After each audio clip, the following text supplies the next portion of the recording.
మీ జీవితంలో ఆర్థిక ఇబ్బందులు పడుతూ ఎదగలేకపోతున్నారా? వెంటనే ఈ వెబినార్లో జాయిన్ అవ్వండి. హాయ్ హలో నమస్తే, welcome back to Suman TV. అమెరికాలో ఉన్నటువంటి భారత్ ఐటీ కంపెనీలకు ట్రంప్ రాక మంచిదా కాదా? మరి ఐటీ సెక్టార్కి బంపర్ ఆఫర్ అంటున్నారు. మరి దీనిపైన నిపుణులు ఏమంటున్నారు? మరి మరింత సమాచారం అందించడానికి ఈరోజు మనతో పాటు స్టూడియోలో ఉన్నారు బిజినెస్ అనలిస్ట్ నంది రామేశ్వరరావు గారు. సార్తో మాట్లాడదాం. నమస్తే సార్. నమస్తే సార్, మరి ట్రంప్ జనవరిలో బాధ్యతలు చేపడుతున్నారు కదా, మరి ఐటీకి ఎలాంటి ఆఫర్స్ ఉంటాయి? మరి బంపర్ ఆఫర్ అని చెప్తున్నారు, మన ఆర్టికల్స్ అయితే చూస్తున్నాం, వీడియోస్ చూస్తున్నాము. మరి ట్రంప్ వచ్చిన తర్వాత అమెరికాలో ఉన్నటువంటి ఐటీ కంపెనీస్కి ఎలా ఉండబోతుంది అంటారు? లాభమా నష్టమా అంటే ఏం చెప్తారు? ట్రంప్ గురించి మాట్లాడాలన్నా ఎలాన్ మస్క్ గురించి మాట్లాడాలి పెద్ద సముద్రం అన్నమాట. ఐటీ అంటే ఇన్కమ్ ట్యాక్స్ అంటాం, ఇన్ఫర్మేషన్ టెక్నాలజీ అంటున్నాం. సో ఇన్ఫర్మేషన్ టెక్నాలజీ నాకు తెలిసి అంతకుముందు చెప్పాను, అమెరికాలో ఎవ్రీ 4th ఇంజనీర్ అంటే 1 2 3 4 నుండి 8 every 4th engineer in America is from India. Every 4th engineer from India is from south. Every 4th engineer from south is from Andhra Telangana. ఒకటి United. ఇది హిస్టరీ. అంటే మన భారతీయులకి 25% వీలే ఉన్నారు అవుట్ ఆఫ్ హోల్ వరల్డ్. అంటే అక్కడ ఫీలింగ్ ఏంటంటే ట్రంప్ గారిది 45th ప్రెసిడెంట్గా ఒకసారి చేశాడు, తర్వాత 46% జో బైడెన్ వచ్చాడు, ఇప్పుడు 47th ప్రెసిడెంట్గా. ఆయన వచ్చింది ఏంటి? రిపబ్లికన్ పార్టీ నుండి. సో ఆయనకి ఏంటంటే మన అమెరికా వాళ్ళకంటే ఇండియా వాళ్ళు ఎక్కువ సంపాదిస్తున్నారు, ఈవెన్ అదర్ కంట్రీస్ అనే ఒక ఫీలింగ్ అయితే ఉంది. ఆయన ఓట్లు గెలిచింది కూడా.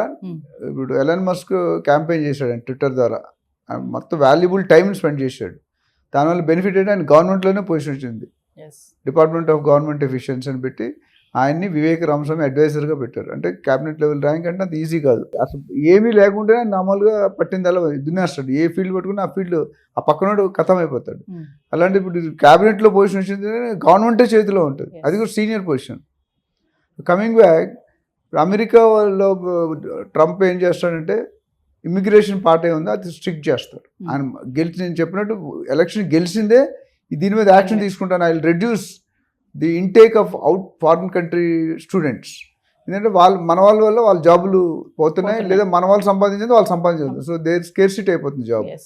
ఇప్పుడు ఈయన ఏం చేస్తాడంటే రకరకాల వీసాలు ఉన్నాయి మనకు, ఆల్రెడీ చూసాం, H1 వీసా, వర్క్ వీసా, అవన్నీ. దాని మీద డెఫినెట్గా ఎందుకంటే ఫీలింగ్ ఏంటంటే చాలామంది మన ఇండియాలో తక్కువ ఉన్నారు, మిగతా కంట్రీస్ అండర్ డెవలపింగ్ కంట్రీస్ ఉంటాయి కదా, ఇల్లీగల్గా వచ్చేస్తున్నారు. వచ్చి అక్కడ పని లేకుండా అక్కడ పాతడిపోతున్నారు. జనరల్గా వీసా ఏంటంటే 30 days బిల్లోనో, విజిటింగ్ వీసానో, టూరిస్ట్ వీసానో అవి ఉంటాయి. అది లేకుండా ఇప్పుడు నేను ఏం చేస్తున్నాడు, కొద్ది స్ట్రిక్ట్ కండిషన్ పెడుతున్నాడు. వచ్చేవాళ్ళు ఎలా వస్తున్నారు, చెకింగ్లు ఎక్కువ అవుతాయి, అంటే స్క్రూటినీ. సో దానివల్ల ఏమంటే ఇండియన్స్కి కొంతవరకు ఎఫెక్ట్ ఉంటుంది. అయితే పాతగా వెళ్ళి 20 సంవత్సరాలు సెటిల్ అయ్యి వాళ్ళకి ఏమి ఉంటుంది, ఎందుకంటే ఆల్రెడీ ఇప్పుడు మనం లాస్ట్ టైం మాట్లాడుకున్నాం, కొత్తగా ఇప్పుడు ఎవరైనా వెళ్ళి పిల్లలకి అక్కడ పుడితే వాళ్ళకి సిటిజన్షిప్ ఇవ్వని అంటున్నాడు కొత్తగా. అంతకుముందు అలా కదా, అక్కడ పిల్లలకి మా ఫ్రెండ్స్ 25 years బ్యాక్ వెళ్ళారు, వాళ్ళ పిల్లలకి కూడా గ్రీన్ కార్డ్ వచ్చింది, సిటిజన్షిప్.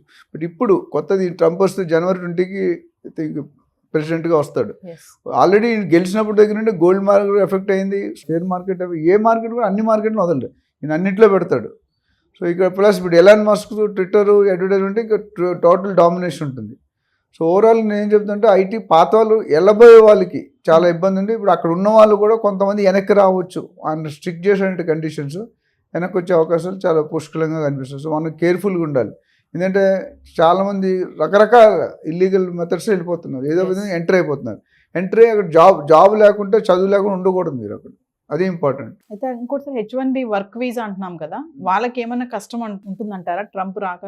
అంటే కష్టం అంటే కరెక్ట్గా ఉన్నవాడికి ఏముంటుందండి. India has good intelligence, IQ levels బాగుంటాయి. మన ఇండియా వాళ్ళు ఎక్కువ మంది ఎందుకు ఉంటారంటే, ఇప్పుడు దేశంలో ప్రపంచంలో ఎన్నో కంట్రీస్ ఉన్నాయి, అక్కడ ఎందుకు అంటారంటే మనకున్న ఐక్యూ లెవెల్స్ చాలామందికి ఉండవు, ఇంక్లూడింగ్ అమెరికన్స్. సో మన వాళ్ళు అక్కడ బిజినెస్లు కానీ, హాస్పిటల్స్ కానీ, ఇంజనీరింగ్ ప్రొఫెసర్స్ కానీ అందరూ కూడా మన వాళ్ళు డామినేషన్ ఉన్నారు. సో వాళ్ళ మీద ఏంటంటే రైట్ క్యాండిడేట్ లోన్కి అలౌ చేయండి, ఎవరిని పడితే వాళ్ళని అలౌ చేయకండి. సో ఇంపాక్ట్ అనేది ఆయన ఎంత తీవ్రంగా ఉంటుందని చెప్పడం, బట్ డెఫినెట్గా ఇంపాక్ట్ అయితే ఉంటుంది నా ప్రకారం. వర్క్ వీసా అంటున్నారు కదా, వర్క్ వీసా అంటే ఏంటి సార్? దాంట్లో ఏమైనా టైప్స్ ఉంటాయా? వర్క్ వీసాలో టైప్స్ ఉంటాయి. మెయిన్ వర్క్ వీసా ఏంటంటే మనం జనరల్గా ఏమవుతుందంటే మనం చదువుకున్న తర్వాత నార్మల్గా చూసుకుంటే వెళ్ళగానే జాబ్ రాదు, తర్వాత ఇంటర్న్షిప్ చేయాలి, ప్రాక్టీస్ చేయాలి, దాని తర్వాత జాబ్ వస్తుంది. గంటకి $40 లెక్క ఇస్తారు. కానీ మన వాళ్ళకి ఇండియాలో ఇండియా కానీ బయట కానీ $10 కూడా యాక్సెప్ట్ చేస్తారు. ఇప్పుడు అది కూడా మారుస్తాను అంటున్నాడు. సో ఓవరాల్గా మన చదువు అయిపోగానే అక్కడ వెళ్ళగానే జాబ్ వస్తుంది, వర్క్ వీసా అంటే వర్క్ ఉంటే మీకు ప్రాబ్లం ఉండదు. అంతకుముందు అలా ఉండేది కదా. ఇప్పుడు అంటే వర్క్ వీసా లేనప్పుడు డిఫరెంట్, లేకపోతే మీరు వెళ్ళడానికి వీల్లేదు. సో అది main problem. So visa with work, already మీకు అపాయింట్మెంట్ లెటర్ ఉంది కంపెనీ, అక్కడ వెళ్ళి చాలా మంది ఏం చేస్తుంటే ఈ టూరిస్ట్ వీసా ఇట్లా వెళ్ళి అక్కడ ఉండి ఎత్తుక్కుంటారు జాబ్స్. అక్కడ కాబట్టి ఆల్రెడీ జాబ్ ఉంటేనే వెళ్తాడు, ఈజీ అన్నిటికంటే. సార్ ఇంకోటి వర్క్ వీసాలో రకాలు ఉన్నాయి కదా సార్, షార్ట్ స్టే అని ఒకటి, దీర్ఘకాలిక అని ఒకటి, EU బ్లూ కార్డ్ వీసా అనేసి, కొంచెం ఒకసారి వివరిస్తారు. అంటే ఇది ఏంటంటే షార్ట్ వీసా అంటే చాలా మంది సెమినార్స్ కానీ వర్క్ షాప్స్ కానీ సింపుల్గా 2 days 3 days బిలో 10-15 days లేదా బిలో 1 month వాళ్ళకి షార్ట్ టర్మ్ అంటే షార్ట్ స్టేయింగ్.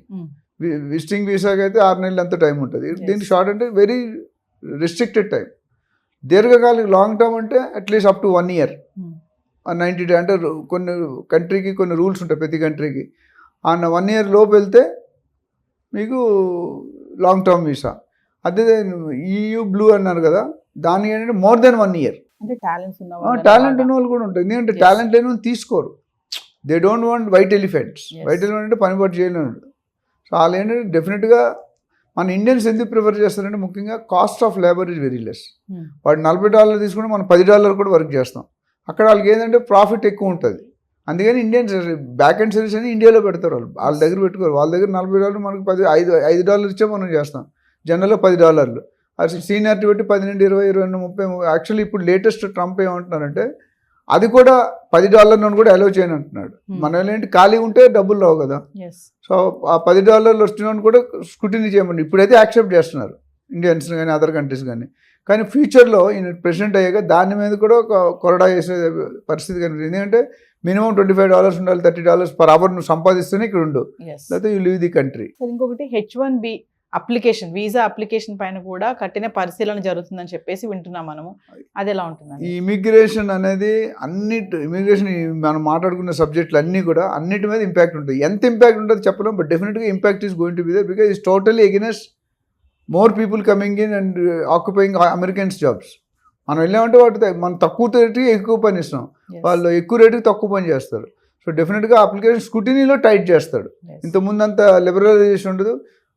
అడుగుతాడు, మీరు ఎప్పుడైనా వీసాకి వెళ్తే 3-4 క్వశ్చన్లు అడుగుతాను. నువ్వు ఎందుకు వెళ్తున్నావు, ఎక్కడికి వెళ్తున్నావు, ఎన్ని రోజులకి వెళ్తున్నావు, నువ్వు బ్యాలెన్స్ చూపాలి, ఇక్కడ ఇన్ని లక్షలు ఇన్ని కోట్లు నాకు చూపిస్తేనే మీకు అలౌ చేయాలి, లేకపోతే అలౌ చేయడు. నేను ఒకసారి ఢిల్లీలో ఉన్నాడు, కంపెనీ జర్మనీకి వెళ్దామని వీసా పెట్టాం. మా బాస్ అప్పుడు 100 సార్లు వెళ్ళి వచ్చాడు జర్మనీ. నేను ఫస్ట్ టైం ఇద్దరికి వేసాడు, ఆయనకి రాలేదు, నాకు వచ్చింది. అంటే వాడు ఎక్కడ డౌట్ ఉన్నా మీరు చెప్పే ఆన్సర్ విధానం బట్టి పట్టేస్తాడు చెక్కింగ్లో. ఓవరాల్గా నేను చెప్పాలంటే ట్రంప్ వల్ల మనకి కొద్దిగా డ్యామేజ్ జరిగే అవకాశమే ఎక్కువ కనిపిస్తుంది. రిలేషన్స్ ఉంటాయి మామూలు పైన నడిచేది, ఇంటర్నల్గా he wants America to be stronger then any other country. So ఓవరాల్గా వీసా మీద కానీ H1 కానీ లేకపోతే స్టూడెంట్ వీసా కానీ ఇవన్నీ కూడా చాలా క్రిటికల్. సో ఫైనల్గా స్టూడెంట్స్ అయితే అనుకుంటున్నారు ఐటీకి మాత్రం ఎటువంటి డోకా లేదు, మాకు ఇది ఒక బంపర్ ఆఫర్. ఇమిగ్రేషన్ విషయంలో కానీ వీసాల విషయంలో స్ట్రిక్ట్ చేసినా ఐటీ సెక్టర్ పరంగా మాత్రం ఎటువంటి ప్రాబ్లమ్స్ ఉండవని స్టూడెంట్స్ అనుకుంటున్నారు. దీన్ని ఎలా చూడొచ్చు అంటారు ఫైనల్గా? అంటే మిక్స్డ్ ఒపీనియన్ అండి. కొంతమంది వరకు పర్లేదు, పాత వాళ్ళని అంత టైట్ చేయలేడు, ఎందుకంటే already they've settled and card ఇచ్చేసాడు. బట్ కొత్తగా వెళ్ళే వాళ్ళకి కొద్దిగా టికెట్ లేని ప్రయాణం ఎక్కట్లాగా డెఫినెట్గా there will be some problem. అంటే కొద్ది స్ట్రిక్ట్నెస్ వల్ల కొంత స్కూటీని ఎక్కువైతే కొంతమంది వెళ్ళిపోవచ్చు బయటికి. ఉన్న వాళ్ళని పంపిస్తూ లేటెస్ట్గా 1-2-3 years ఉన్న ఇబ్బందే, ఆల్రెడీ 10-20 years ఉన్న వాళ్ళకి ఇబ్బంది ఏమి లేదు. బట్ కొత్తగా వెళ్ళే వాళ్ళు మాత్రం ఆంక్షలు చాలా కఠినంగా ఉంటాయి, దాన్ని ఫాలో చేస్తారు. ఫాలో చేసినట్టు అంత సెట్ అయితే చాలామంది ఏం చేస్తారంటే ఇల్లీగల్గా రకరకాల వేస్ ఉన్నాయి, ఎలాగోలా దూరేద్దామని వెళ్తారు. ఆ దూరం వెళ్ళినప్పుడు ఇబ్బంది అవుతుంది అనమాట. సో అలాంటివి కఠినంగా స్క్రూటినీ చేసి ఎలిజిబుల్ అయితేనే పంపిస్తారు. Thank you sir.